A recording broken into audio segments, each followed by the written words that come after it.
Hola, ¿qué tal? Soy la matadora Marbella Romero de Morelia, Michoacán, y los queremos invitar a este espacio digital para hablar de nuestras tradiciones, de la charrería, de la gallita, de los caballos bailadores y de la tauromaquia, que es lo que más me encanta y que es mi pasión. Y que ahora tenemos de invitado al matador Enrique Fraga. Es rejoneador y ahora ha cumplido su sueño de ser ganadero. Matador, le agradecemos que nos permite estar aquí en esta su finca.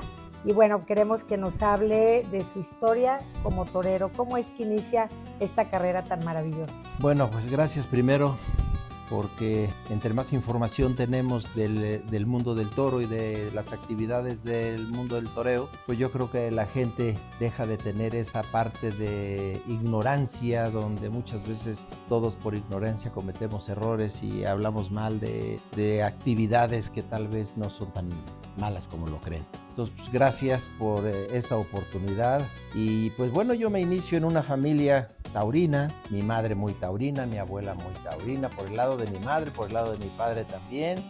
Un primo hermano mío matador de toros, Benjamín Morales el Tarasco, que después se fue para el norte, pero bueno, gente del toro. En la casa se hablaba de toros, se veían toros, íbamos a las corridas y gracias a Dios íbamos a la corrida del 30 de septiembre y la del 2 de noviembre, y también había algunas otras corridas en Morelia, como la del 1 de mayo, había una corrida del 12 de diciembre, y había festejos más continuamente en Morelia, cosa que desgraciadamente desaparecieron. Pero la del 30 de septiembre, razón por la que hoy estamos felices, porque el próximo 30 no se suspende esta tradición tan maravillosa que es dar toros el día del natalicio de José María Morelos y Pavón. Yo me inicio a los 12, 13 años a empezar a querer ser torero. Iba detrás de mi primo y después empecé a ir a la Monumental de Morelia. Ahí entrenábamos y ahí nos encontrábamos con una, como le llamábamos a estos grupos, la flota de toreros. Antiguamente había un romanticismo por el toro, cosa que desgraciadamente ha desaparecido, donde los toreros viajaban por toda la República buscando la oportunidad. Todos aquellos que queríamos ser toreros, pues íbamos a Zacatecas, a Guadalajara, a Aguascalientes, y se iban. Y después en la Monumental de Morelia había un lugar que era donde estaba el guardaplaza, que era donde estaban los petos, y es donde estaban las cosas, y ahí dormían los novilleros. Y al día siguiente, pues bueno, vamos a entrenar, y yo me inicio en esa época y encontrándome yo con una cantidad de gente maravillosa, como era pues el oropel, el árabe, el inspirado, el seminarista, el santanero adorado, una cantidad que se me puede, el Obumba, la coneja, exacto, Luis Castro, que hoy día desgraciadamente ya no están, no ellos, sino los grupos. Llega uno a las ciudades y ya se encuentra uno menos gente del toro y con menos romanticismo que en esas épocas. No quiero decir con esto que sea mejor antes que ahora, porque después rayamos en que antes era mejor que ahora, y no es cierto, pues la fiesta es hermosa siempre. Pasaron esa época y yo empecé a entrenar de verdad ya con todo el afán de ser torero, y me fui para el norte porque mi primo vivía allá, y allá debuto de becerrista, después toreé unas becerradas y después debuto de novillero. Tengo algunos conocidos y hago mi primer viaje a una escuela portuguesa. La idea era estar en una escuela española y desgraciadamente, pues no fue lo que yo creí. Me voy a Portugal y me quedo en una escuela maravillosa que la dirigían dos hermanos, Antonio y Manuel Badajoz, donde estaba gente muy importante del mundo del toro. Ahí yo estoy en esta escuela, aparece una oportunidad de ganarse un dinero para traer unos caballos en barco de España a México, y yo con el mínimo de mis conocimientos pues de cómo manejar un caballo, y menos en un viaje, y cómo tratarlo y tal, la idea de hacerlo y ganarme ese dinero, con ese dinero compro mi primer traje, que dije, quiero tomar mi alternativa. Un traje grana y oro, con el cual me lo mandé a hacer. Tuve esa gran felicidad con Fermín. Entonces ya regresé a México, hice unas temporadas de novillero, toreé en México, toreé en la República, llegué a torear pues unas 60, 70 novilladas, que fue lo que hice para poder llegar, y tuve un accidente, no pude tomar la alternativa, etcétera, etcétera, hasta que logré tomar la alternativa. tomo la alternativa de matador toros en Mérida, Yucatán, un 15 de mayo de 1977, y de ahí me voy de nuevo a Europa. Las cosas no eran tan fáciles y no eran tan como yo lo soñaba, porque después, bueno, los sueños muchas veces no son aquello que, o no se realizan como uno sueña. Y me pegaron una cornada grave en Portugal, un toro de Murteira, que fue grave, y gracias a la cornada, esa temporada soy el torero extranjero que más torea en Portugal. Y me quedo en Portugal, ya no voy a España, me quedo en Portugal y me vengo a México. Hago mis cosas y desgraciadamente hay ahí algunas cosas que cuando uno es muy joven a lo mejor no entiende, y la diplomacia no es lo nuestro. Y pues bueno, tuve ahí algunos enfrentamientos con la gente del toro, de los empresarios, y es cuando yo decido quitarme del toreo a pie. Y pues para esto yo había ido a Sudamérica, Centroamérica, Estados Unidos, había andado por todos lados pues porque era mi pasión y sigue siendo ser torero. Entonces decido subirme a los caballos. Y gracias a Dios también, porque pues me dijeron que me iban a quitar de torero, y yo dije, bueno, pues eso sí es imposible, porque yo voy a ser torero hasta que me muera. Pues a mí nadie me quita de ser torero. Si no es a pie, va a ser a caballo, como sea. Y me subo a caballo y tengo la gran fortuna que Dios siempre ha sido muy generoso conmigo. Entonces fui toreando, tomo la alternativa de rejoneador, porque no se estilaba en aquellas épocas que los rejoneadores tomaran la alternativa en España. En México sí, por esta tradición portuguesa y por todo esto del caballero portugués, que es un título nobiliario por los ejercicios de alancear toros y de torear toros. Entonces se instituye en México que deberíamos de tomar la alternativa, y tomo la alternativa de rejoneador también en Mérida. Entonces tomo la alternativa, mi segunda alternativa, que era la de torero de a pie, la de torero de a caballo, y me convierto en el primer torero de a caballo que yo crea y que yo sepa, porque lo hemos estudiado mucho. No hay nadie antes que yo, y no como un dato de presunción, ni mucho menos, sino es un dato que, pues, bueno, cae o no, y punto. El primer torero que toma las dos alternativas soy yo. Después la toman varios más. Me dicen, es que Arruza, no, bueno, el matador Arruza no tomó la alternativa. Yo estoy hablando de las alternativas. Las dos alternativas las tomo yo en Mérida, y ahí hago yo toda una gestión en el mundo del caballo importante, que además pues es uno de los compañeros que he llevado a través de toda mi vida el caballo. Entro a la gira de una firma bancaria, 98 corridas por toda la República, por todos lados, y pues bueno, sí me puedo dar el lujo de decir que ganamos dinero del toro, porque éramos bien pagados, no pensábamos en otra cosa que dedicarnos al toreo, cosa que es maravillosa. También en el renglón de los accidentes, pues bueno, fracturas, heridas, etcétera, caídas más graves, unas más, otras menos, pero que al final de cuentas forman parte de la vida de un torero, como lo sabe la matadora. Las cornadas, las fracturas o los disgustos son compensados todos por la gran alegría y la gran pasión que nos da el torear. Pasaron los años y desgraciadamente pues es una actividad de alto rendimiento. Hay el momento en que desgraciadamente uno tiene que decir hasta aquí, y ya nos retiramos del toreo. Yo no pienso en las despedidas ni pienso en eso, porque los doctores nunca se despiden de su profesión. Los licenciados tampoco, los arquitectos tampoco, porque los toreros tenemos que irnos del toreo. Yo no, de manera particular, yo no lo creo. Entonces pues se quita uno y se acaba. Se ausenta uno de las plazas y nada más. Y entonces apareció la oportunidad de una ganadería brava, cosa que era un sueño que no estaba en mi mente, porque pues bueno, una ganadería, un rancho, etcétera, pues no. Es como cuando yo digo, siempre he ido al revés, compro la cama y todavía no tengo el cuarto. Pues está cañón. Me contacto con un amigo que había heredado una ganadería brava, fundada por don Eduardo Fontanet, y gente con la que siempre tuve una gran relación, pues casi, vamos a decirlo, familiar, porque así fue como lo sentimos siempre. Y me dice, voy a mandar, pues heredé todo eso, vamos a mandar todo al rastro. Y yo digo, ¿al rastro? ¿Pero cómo? No puedo creer que se vaya al rastro una ganadería brava. Eso no está en mis planes, porque además yo la inicié también desde las primeras vacas que se hicieron para fundar esa ganadería. Y sin más ni pensarlo, porque desgraciadamente o felizmente los toreros somos muy de bote pronto. Le digo, te la compro. Así como que se empezó a reír y como decir, está loco, ¿por qué? No tenía ni dónde ponerla, ni esto, ni nada.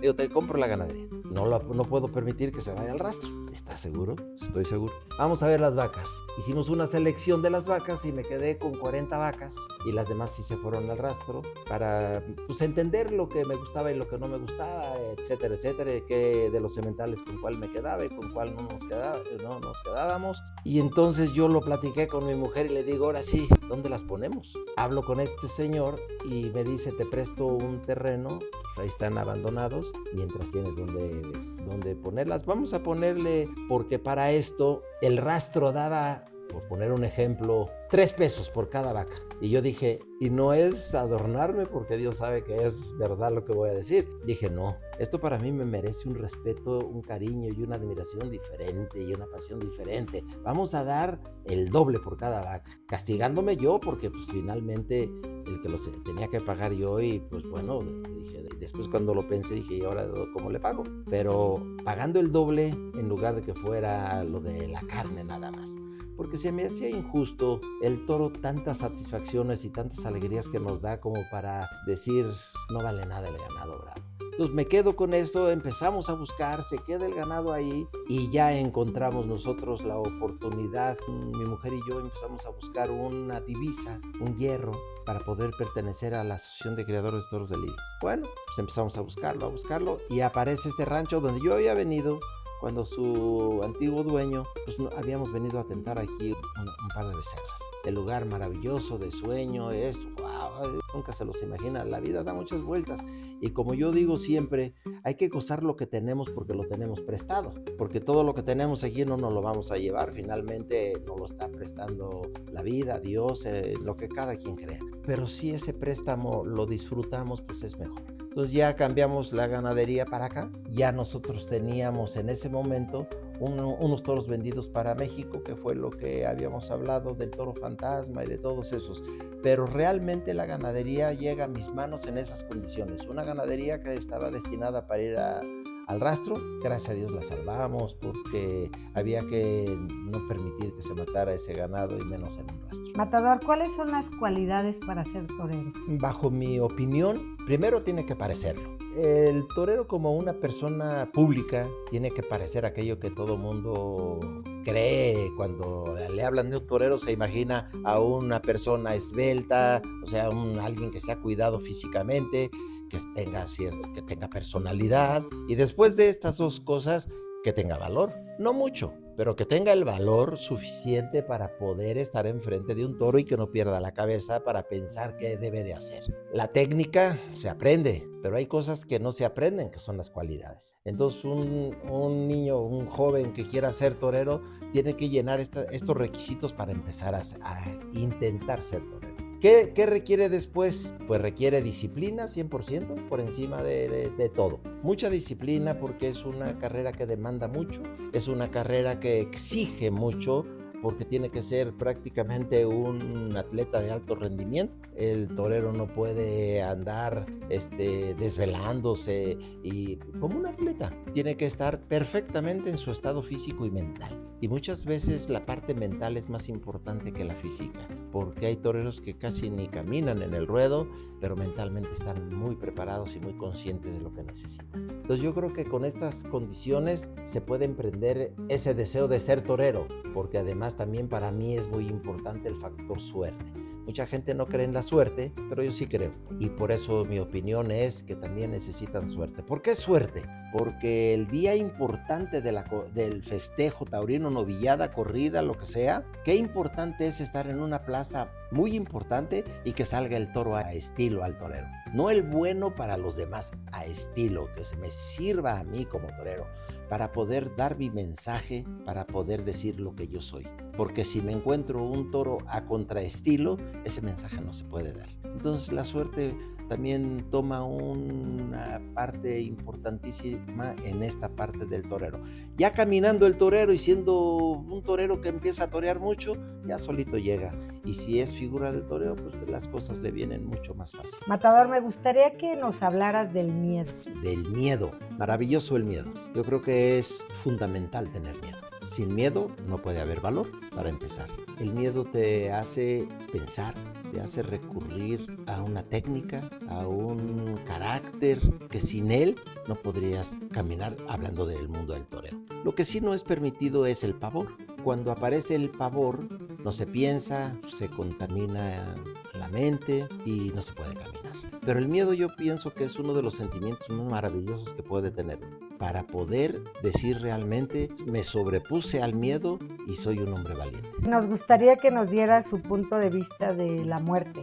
Pues yo creo que es una etapa que todos sabemos que va a llegar. Puedo decir algo muy bonito que yo vi hace muchos años en el primer encuentro que tuve con Portugal. Fue una cosa que me ha impresionado toda mi vida, y en un monumento que está en Portugal, en un pueblo que se llama Estremoz, encontré una frase que traducida quiere decir: la muerte solamente a los débiles intimida. Temer a la muerte es no honrar la vida. Olé. Toda esta experiencia que has vivido en el mundo de los toros, ¿qué te deja dentro de tu corazón, en tu vida misma? Primero, mucha felicidad, que es lo más importante para vivir estos años hoy día. Agradecido con el toreo porque pues me ha enseñado lo que no me hubiera enseñado la universidad ni nada. La vida del toro es la maestra para que uno entienda una razón de vivir.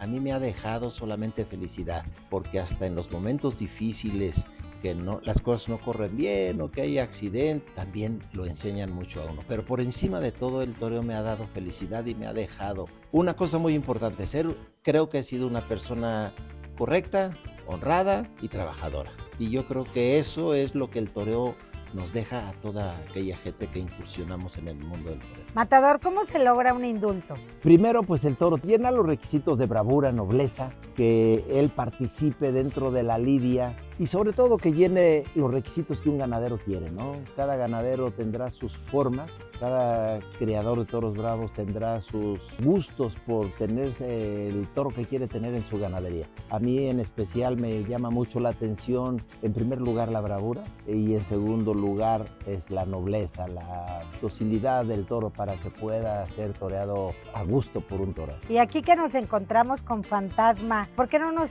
platica la historia de Fantasma desde que nace el nombre hasta que es indultado? Bueno, Fantasma, su nombre lo adquiere por su madre. Normalmente se sigue la línea de la madre para los nombres de los toros. Y la madre era una vaca negra, a diferencia de él que es jabonero, pues era una vaca que no aparecía en los libros porque para nosotros ya estaba perdida. Bueno, pues un día mi mujer, hablando con el caporal que teníamos cuando teníamos la ganadería en Querétaro, decía que esa vaca no existe. Entonces quedó la vaca Fantasma, y cuando nace cuando nace el becerro se le queda el nombre de Fantasma. El Fantasma crece, el Fantasma está junto con una camada de toros que eran muy bonitos y que los fue a ver la empresa de la Plaza México, y entonces llegamos a un arreglo para que se fuera toda la camada con ellos. Contratan para que se lidie una corrida de toros a finales de año, que normalmente era la corrida de rejones, presentación en México. En pocos años, en poco tiempo de tener la ganadería, pues bueno, ir a México siempre es la ilusión tanto de toreros como de ganaderos y de todo el mundo. Ir a la plaza más grande de la República siempre es un sueño. Entonces llega un día Diego Ventura a este rancho donde teníamos los toros, y un día caminando por el campo él vio los toros y vio a Fantasma. Y entonces llegó y me habló y me dijo que le fascinaba el toro, que él quería torear el toro, a como diera el lugar era toro para él. Le dije, no, pues yo creo que lo que más vale no es lo que se firma, sino la palabra. Estos toros ya están apalabrados, están prácticamente en manos de la empresa, tal, así, asado. Y me dice, no, ese toro lo tengo que torear yo. En algunos toreros es como un romance, ¿no? Cuando se enamora el torero de un toro y que sabe que ese toro le puede funcionar. Diego Ventura habló con la empresa, estaba anunciada ya la corrida de inauguración de la Plaza México, pero con toros de otra ganadería con Diego Ventura. Entonces llega Diego, pues él quería torear a como diera lugar el toro este. Pues me hablan de la empresa y me dicen, no, se van a embarcar toros mañana. Yo dije, pues falta más de un mes para la corrida, pero pues le digo, pero falta mucho tiempo, le digo yo a la persona que me habló. No le han explicado, ¿verdad? No, nadie me ha hablado. Ahorita le hablan que el matador Diego Ventura quiere los toros suyos, pero están anunciados otros, pues sí, pero los toros suyos son los que él quiere y se va a modificar el cartel. Entonces son 6 toros de Barralba y los 2 toros suyos para Diego Ventura. No, pues primero, antes que nada, uno agradece con los toreros, en este caso, pues una gran figura del toreo como es Diego Ventura, la distinción, ¿no? De me gustó el toro, me enamoré del toro y quiero torearlo.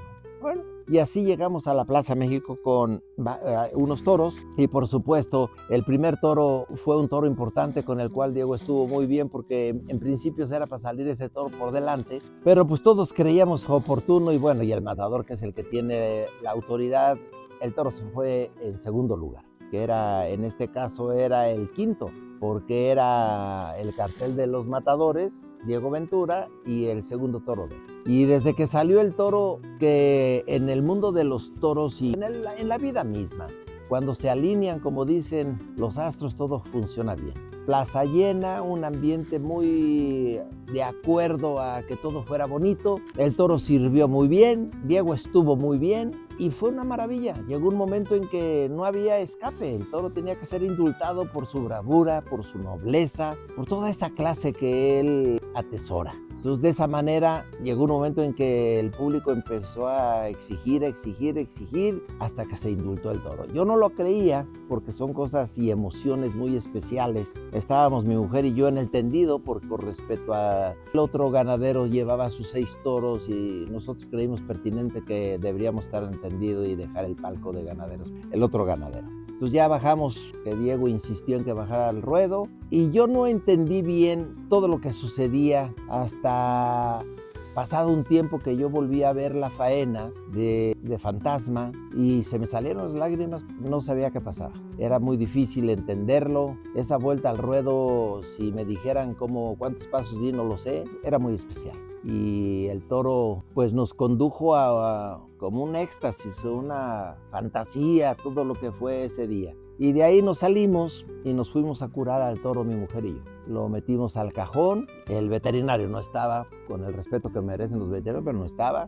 Él creía pertinente curar al toro y levantar las heridas que tenía al día siguiente. Nosotros pensamos que no. Y entonces lo curamos ese día en la noche. Al día siguiente lo curamos, lo subimos al camión y nos lo trajimos al rancho. Pero el toro, con una nobleza maravillosa, que sabía que lo estábamos curando y nos cuidaba de no hacer gestos, de no hacer nada. Se dejó sacar los rejones de castigo, los arponcillos, y con aquellas cosas que encontramos, un cuchillo que más o menos desinfectamos de alguna manera, un poquito de antibiótico, un poquito de antiinflamatorio. Tratamos de curar al toro para que pasara la noche lo mejor que se pudiera. Cuando él salió del cajón de curación ahí en la Plaza México y que fue al corral, parecía que nos decía muchas gracias. Estaba feliz, muy contento, y nosotros muy contentos de verlo, que él estaba feliz. Y al día siguiente el toro maravilloso, bien, lo fue a visitar Diego Ventura, estábamos todos ahí y el toro lo entendió perfecto, ¿no?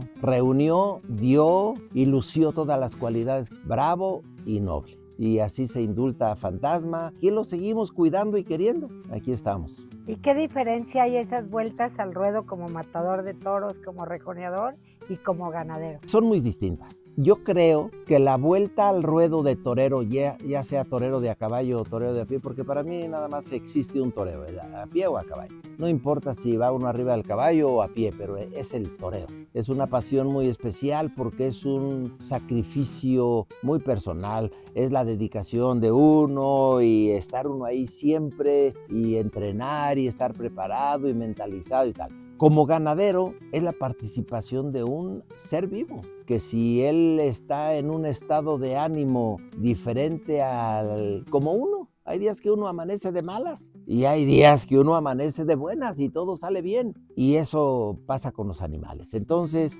el hecho de que coincidan todo ese mundo del toro para que pueda él lucirse plenamente es muy complicado. Y que además esté la plaza también de una energía tan positiva, no es tan fácil. Y por eso es tan difícil. Este toro, no lo digo yo, lo dice mucha gente, este toro es de los toros indultados que de verdad ha hecho historia, porque hoy día no ha habido un día que no se hable de fantasma. Hace unos días todavía pasaron de nuevo la faena de él en la Plaza México, la repiten mucho y seguimos teniendo fantasma en la mente de todos, porque fue un toro único, es un toro único. Matador, sabemos también de la importancia que tiene su esposa en la ganadería, porque he tenido la fortuna de estar en tientas con ustedes. ¿Y cómo le hacen para coincidir? Sabemos que los dos son exigentes, logran el objetivo claro que tienen en la ganadería, pero muchas veces ¿cómo se logra ese entendimiento para poder llegar a este éxito y tener muchos fantasmas en esta ganadería? El hecho de que, primero, a la mujer que acompaña a uno o uno que acompaña a la mujer, de cualquiera de las dos maneras, lo importante es que coincidamos en el placer de disfrutar aquello que estamos haciendo. Yo creo que eso es lo más importante. Ya en el papel, ella lleva sus notas, yo a la antigüita en mi librito y voy haciendo mis notas y normalmente vemos los dos. Eso es lo que realmente hace un equilibrio. Si yo viera solamente unas cosas, pues son dos ojos a ver. Y así ya son cuatro ojos a ver, digo, dos opiniones, dos decisiones, dos formas de entender la embestida del ganado. Y yo creo que eso hace un equilibrio bonito. Yo creo que es muy importante esa aportación de la mujer, en la parte femenina, por supuesto, de sentir y ver de manera diferente al hombre lo que es selección de un ganado bravo. Así que pues yo creo que es el equilibrio realmente.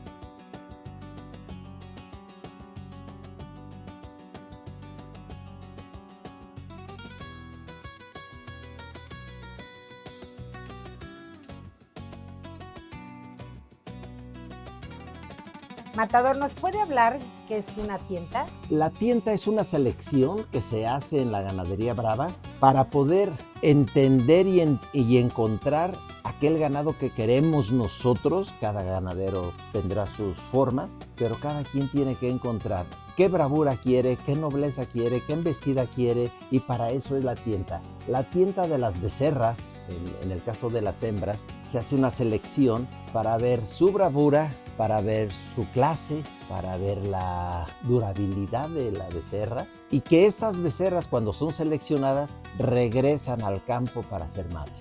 Y las becerras que no son seleccionadas, normalmente para ser de consumo humano. En el caso de las hembras se tientan con el caballo, el caballo de pica, y se torean con capote y muleta para encontrar ese de la bravura y la nobleza. En el macho es diferente. En el macho no se usan capotes y muletas porque pues el toro bravo, hablando de becerras y becerros, son muy listos.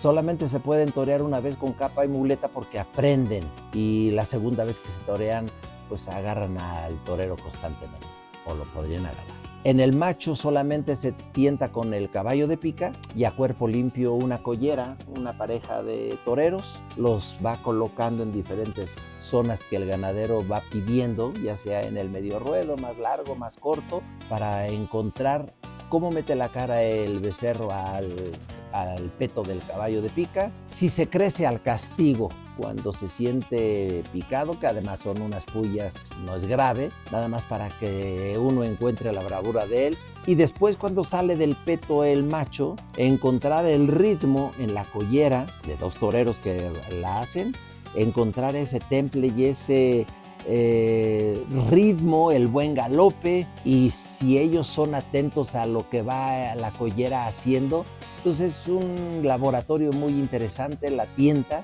Hay ganaderos que tientan nada más las becerras, y los machos lo hacen por lo que le llaman tienta de selección por riata. A nosotros aquí en este lugar sí nos gusta tentar como Dios, no como se hacía antiguamente. que vayan al caballo, que lo vea uno con la collera, y normalmente el porcentaje es muy cerca a la realidad del día que se torean en la Plaza de Toros. Matador, ¿nos puede explicar qué es el peto? El peto es una protección que lleva un caballo que se utiliza para picar las vacas, o sea, becerras y becerros. Se inventó no hace mucho, es más reciente, de 1950 o una 40, por ahí decir, porque la verdad no tengo exactamente el dato de la fecha, y se inventó porque se mataban muchos caballos. Era muy sangrienta la actuación de los caballos de picador, porque iban sin ninguna protección y entonces el toro llegaba y los lastimaba. Bendita sea la invención del peto, se protege el caballo, porque realmente lo único que se quiere es ver la bravura, las condiciones del ganado en cuestiones de si se crece al castigo o no se crece. Para que lo entienda mucha gente que no está dentro del toro, es un abrigo que lo va a proteger, es grueso, es de una especie como de lona, con un relleno que la hace muy gruesa y protege que los cuernos no lleguen a la carne del caballo, y lo protegen al caballo sobre todo. Para eso es el peto, y sobre todo que no sea lastimado un caballo.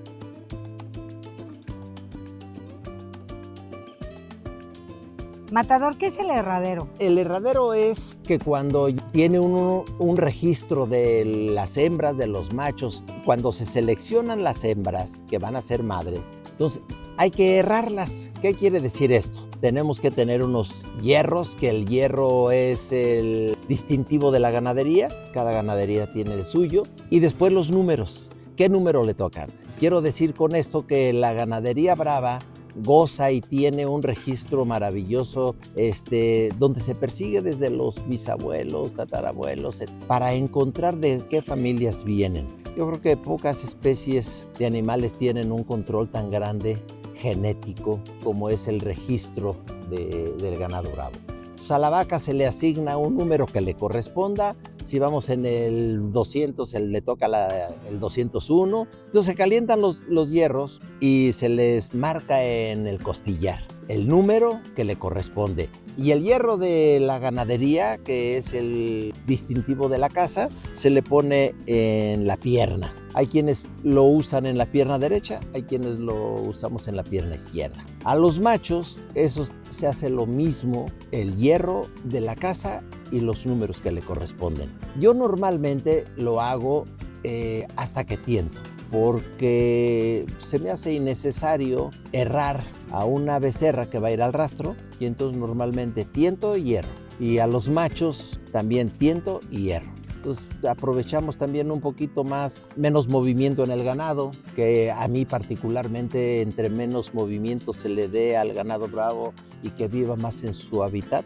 para mí es mejor. Entonces ese es el herradero. Oye, Matador, y sabemos que dan oportunidad a los toreros que sueñan con ocupar un lugar en la fiesta de los toros, los invitan a que vengan a tentar. ¿Quiénes son de los matadores que han pasado por esta ganadería? Porque además también hay una conexión con los toros de casa, con los ganaderos, va implícito un sentimiento, aparte, bueno, pues de la maestría y el arte que ellos aquí en el ruedo pues desbordan. Bueno, en esta casa nosotros tratamos de invitar a los matadores que son amigos, a los hijos o a los jóvenes que inician la carrera, y no necesariamente buscar que venga un torero que no conocemos, sea figura o no lo sea, ¿verdad? Yo creo que esa relación tiene que haber entre el ganadero y el torero de una armonía interesante, porque tiene que estar, a la hora de la tienta, tiene que estar muy, muy cerca el picador, el ganadero y el torero. Porque el picador debe de sentir la fuerza con la que llega tanto la hembra como el macho y qué hace con el peto del ganado. El torero tiene que sentir, para transmitírselo también al ganadero, qué está sintiendo en la embestida del ganado. Y por supuesto, pues el ganadero sacar sus conclusiones de acuerdo a aquellas cosas que escucha y aquellas cosas que él ve. Entonces yo creo que es muy importante los toreros que vienen en especial aquí a esta casa. Aquí estuvo la matadora Marbella en esta casa porque es gente que pues nos une una muy buena relación, es matadora de toros y entiende lo que sucede en un ruedo. Y han venido pues el matador Zapata, Diego San Román, el novillero de moda que es Bruno Aloy, en fin, yo creo que han venido siempre en su inicio muchos de ellos y otros ya en figuras, ¿no? En el caso de Zapata o en el caso de la matadora que ella, a pesar de que estaba retirada, vino y toreó una vaca importante. Gracias, todavía recuerdo ese gran momento. Sí, gracias. Importante, porque pues bueno, cuando el torero se retira, normalmente deja de tener su actividad cotidiana, su actividad del día a día. Está un poquito más trabajo porque los toreros vamos cumpliendo años, el toro no los cumple. El toro siempre está en una edad en que sigue siendo de 4 y 5 años. Así es. Es la diferencia. Gracias. Acabas de tocar el punto más importante, el rejoneo. Es eso. Hay caballos que igual que un torero, o son toreros o no son toreros. Hay caballos poderosos, hay caballos artistas, hay caballos técnicos, hay caballos fáciles. Tan es así que en la selección, en el orden en cómo salen al ruedo, pues de acuerdo a su personalidad es como sales a torear con ellos. Sí, y de acuerdo a su personalidad y sus facultades.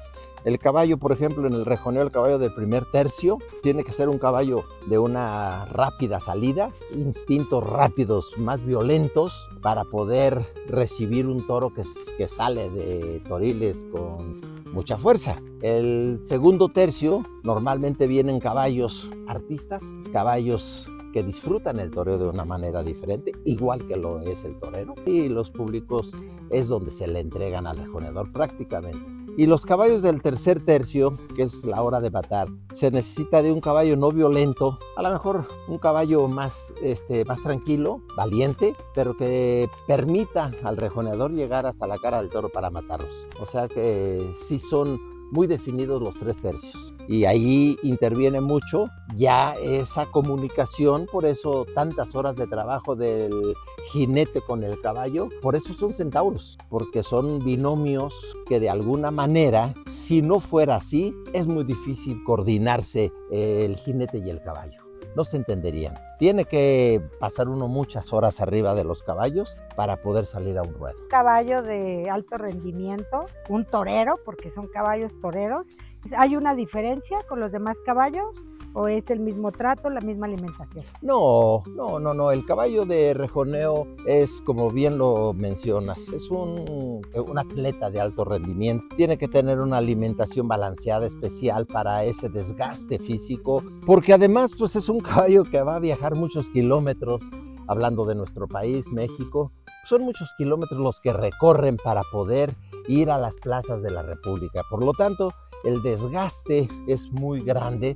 Tiene que tener una alimentación, un cuidado sanitario, pero es estar desparasitado, vitaminado, vigilado por un cuerpo veterinario para que el caballo esté siempre sano. Entonces eso es el caballo rejoneo, donde entra un equipo muy importante, que es donde se hace complicado para poder querer pensar que es igual al toro a pie. Aquí sí se requiere de un equipo más grande, caballerangos, camión, pasturas, granos, médicos, veterinarios, botiquín, etcétera, etcétera. Es un circo auténtico el poder subir a un escenario como rejoneador y todo lo que está atrás de él. Mucho. Y muchas horas de trabajo. Este fue un año después de Fantasma. Qué guapo es. Este es un Juan Pedro. Ah, mira, qué bonito es. También jabonero. Ajá. Pero sí, para el torero. No, como dices, un dije.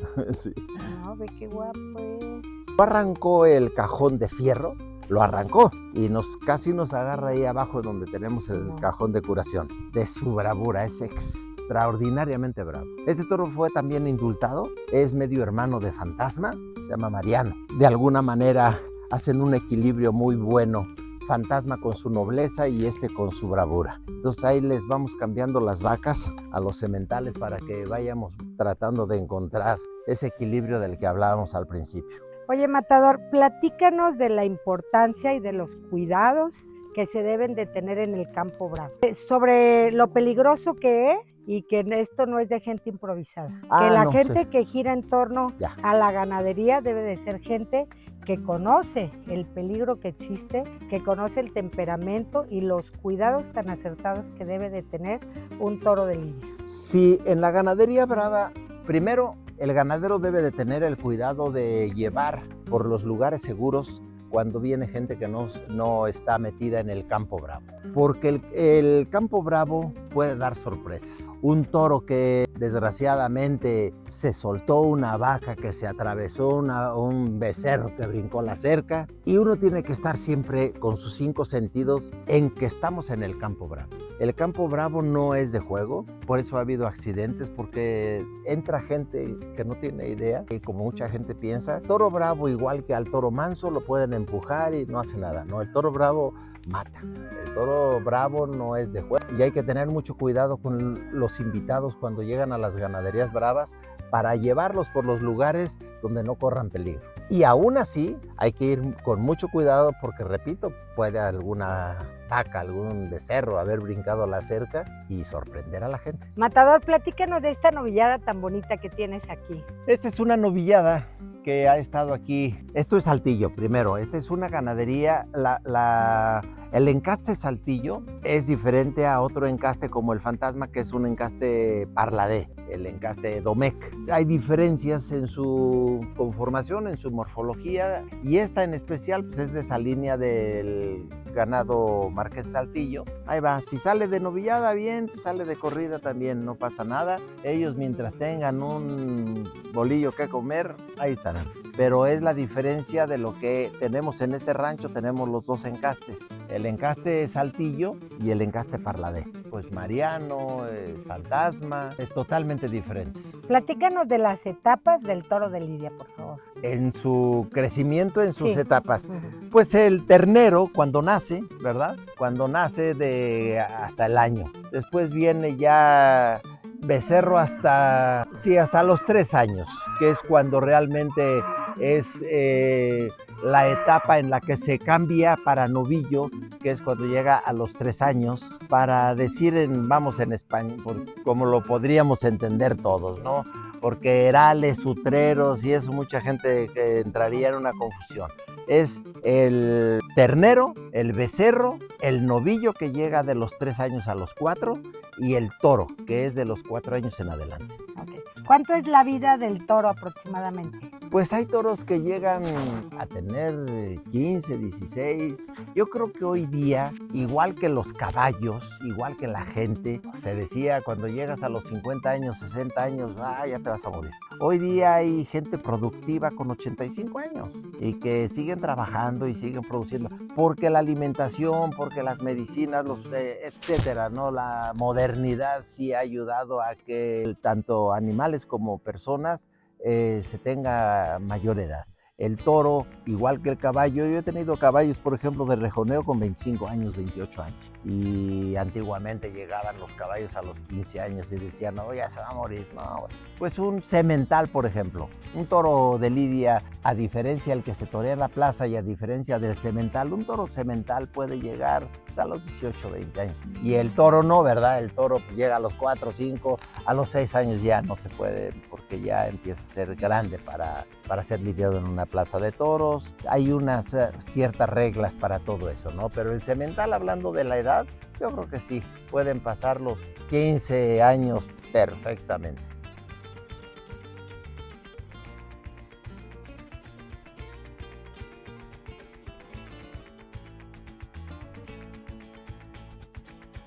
Ok.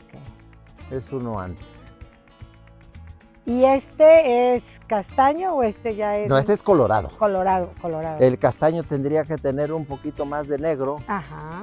Para que fuera un poquito, sobre todo el pecho y esta parte del cuello y el pecho, como aquel que está ahí atrás. Matador, quiero que nos platiques cómo ha afectado estas prohibiciones, la fiesta de los toros en el Campo Bravo. Las prohibiciones realmente yo creo que afectan psicológicamente, por supuesto, a todo el mundo del toro. piensan que esto se va a acabar. Y pues bueno, si tenemos un medio para decir que no se va a acabar, eso estoy seguro, no se va a acabar, que es parte de nuestra vida, es parte de una serie de condiciones de nación, de costumbres, de formas, que no tiene nada que ver con muchos inventos que han hecho los antitaurinos. Dicen que lastimamos a los toros antes de ser toreados, dicen muchas cosas que no son verdad. Protectores en el campo somos la gente del toro. Cuidamos al toro como nadie, cuidamos las especies y se crea un medio ambiente extraordinario donde viven patos, garzas, gato salvaje, tenemos aquí el gato montés, tenemos ardillas. Es un mundo donde lo genera el toro bravo, porque el toro bravo, como ustedes lo ven, hay una división de corrales, hay un lugar donde no entra el hombre, que es el único que puede ser más depredador que muchos animales y que realmente son los que los lastiman. Seguimos dándoles de comer, seguimos criándolos, desparasitándolos, vitaminándolos. Afecta, pues desgraciadamente, el comercio taurino y el mundo del toro, que se ve afectado por las prohibiciones, pues dañan no solamente al ganadero, dañan al que vende tacos y al que vende sombreros y al que vende almohadillas y a los monosabios y a los picadores, banderilleros, a todos ellos, porque pues es un mundo donde se crean muchas fuentes de trabajo y eso sí es importante. Como matador de toros, como ganadero de toros de lidia, ¿qué mensaje le mandarías a estos diputados que presentan una iniciativa sin los argumentos claros, con muchas limitantes y no con la veracidad con la que se debe de tratar esta especie tan importante y con esta grandeza? Primero, que entiendan y que busquen la manera de informarse qué es realmente una ganadería brava, qué realmente significa la tauromaquia ante la sociedad, ante la economía, ante este país y el mundo entero que estamos viviendo en unos cambios tan trascendentales, ¿no? Yo les diría que se informaran, que realmente hay pues cosas en este mundo y en este país sobre todo que son de mayor importancia que el acabar con una especie, porque si se termina la tauromaquia o se terminan las peleas de gallos o se termina el jaripeo, primero van a acabar con una cultura, van a acabar con unas tradiciones, están haciendo fuerte a nuestras generaciones que mucha falta les hace.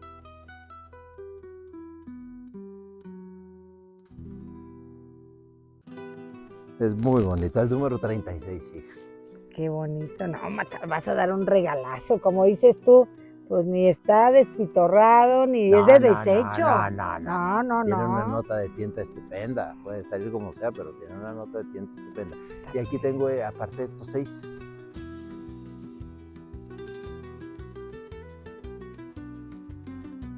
Matador, ¿qué representa para usted que este festejo del 30 de septiembre se pueda lograr y podamos disfrutar de esta fiesta de los morellanos? Primero, antes que nada, la libertad absoluta de que podemos como mexicanos decidir a qué espectáculo vamos, a qué lugar queremos ser, siempre que sea lícito, que sea correcto, como siempre lo ha sido la fiesta brava. Yo creo que estas prohibiciones pueden ser los toros hoy, los gallos, los jaripeos, el día de mañana a lo mejor ir a bailar o escuchar un determinado tipo de música. Yo creo que eso nos limita como país, nos limita como mexicanos, como ciudadanos honrados y trabajadores. Representa una tradición de tantos años, 30 de septiembre, José María Morelos y Pavón, desde que yo tengo uso de razón, la fiesta grande de Morelia, de los castillos, la ciudad, la gente, todo el mundo disfrutamos de nuestra ciudad maravillosa. ¿Por qué quitárnosla? ¿Por qué no hacerlo? Entonces representa esa libertad. El poder llevar un toro para mí es muy importante, porque con un granito de arena que todos colaboremos, ir y levantar la mano y decir, señores, somos gente honrada, queremos un país bonito, queremos que no nos limiten, que se preocupen de otras cosas, que no nos quiten aquello que nos gusta. Entonces, para mí representa el 30 de septiembre todo eso, el hecho de poder disfrutar del espectáculo que queremos y de la libertad como ser humano, como ciudadanos de este país. Aquí nos encontramos con este ejemplar maravilloso que usted va a hacer favor de donar, porque además hay que decirlo, esta corrida se va a llevar a cabo con el esfuerzo y la suma de voluntades de todos los que giran en torno a la fiesta de los toros. Hablemos de los ganaderos, de los matadores, de las cuadrillas, de los monosabios, de varios empresarios, de todas estas asociaciones Vive Libre, Tauromaquia Mexicana, Tradiciones Unidas por México, y toda esta lucha que ha sido una lucha de frente, una lucha de todos nosotros como mexicanos, los que vivimos en torno a cada una de las tradiciones. Y bueno, pues a nombre de todos los que giramos en torno a la fiesta de los toros y lo que a mí me toca, quiero darle las gracias, ganadero, a usted y a su esposa por brindarnos este ejemplar maravilloso que, como ustedes lo ven, la verdad es un toro súper bonito, es un toro que bueno, pues sabemos que estamos en una ganadería que es garantía y esperemos que tengan mucha suerte, esperemos disfrutar de esta fiesta maravillosa de los morelianos, de los michoacanos, de esta tradición, de este aniversario, ¿no? Como estamos acostumbrados, disfrutar del desfile y luego irnos a la Monumental de Morelia, que desde a las 2 de la tarde, bueno, pues habrá una área gastronómica, música y para ambientarnos y sobre todo que nos respeten. Eso es lo más importante, disfrutar de esta libertad de decidir lo que queremos hacer, lo que nos apasiona y por lo cual estamos dispuestos a morir. Oye, qué bien comidos, qué guapos. Mientras viva, hija, primero comen ellos que Ve yo. nomás este hábitat, o sea,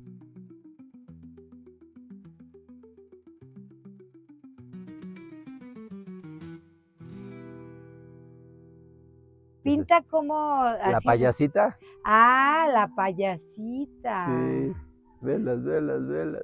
Y O todas sea, las crías, sí. mira, qué bonita. Nunca había visto una pinta así. Qué hermosas.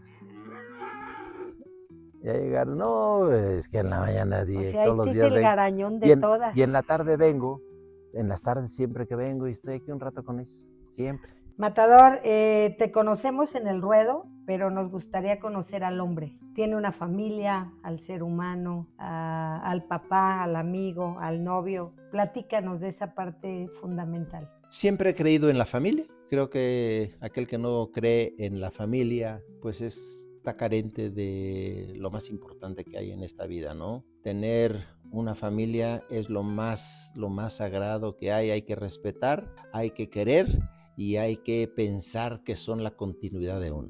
Por lo tanto, es lo que sinceramente me deja tranquilo, ¿no? He pensado en ellos porque también me han hecho muy feliz. Entonces, la familia para mí es lo más importante. Matador, una frase con la que te gustaría que te recordáramos.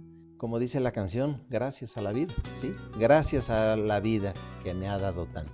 Con eso me quedaría yo. Bueno, pues muchas gracias. Espero que les guste este espacio digital donde estaremos llevándolos a que conozcan cada una de estas tradiciones, la gente que gira en torno a ellas. Y bueno, en esta casa tan maravillosa que es la ganadería de don Enrique Fraga, regresaremos para hablar de caballos. ¿Cómo se prepara un caballo? Para que descubran esos caballos valientes que también salen a torear y que son una extensión del hombre, del torero.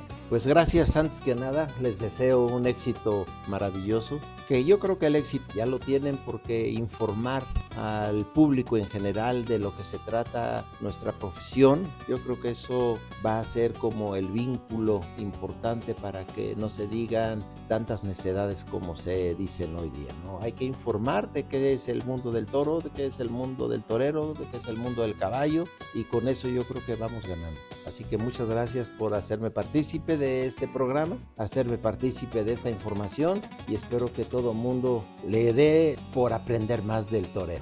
Bueno, pues con esto nos despedimos, agradecemos a su esposa querida Claudia Florescano y al matador Enrique Fraga por hacer posible este primer programa donde estaremos seguros les va a gustar y va a ser de mucha importancia, sobre todo para que conozcan esta pasión que llevamos en las venas.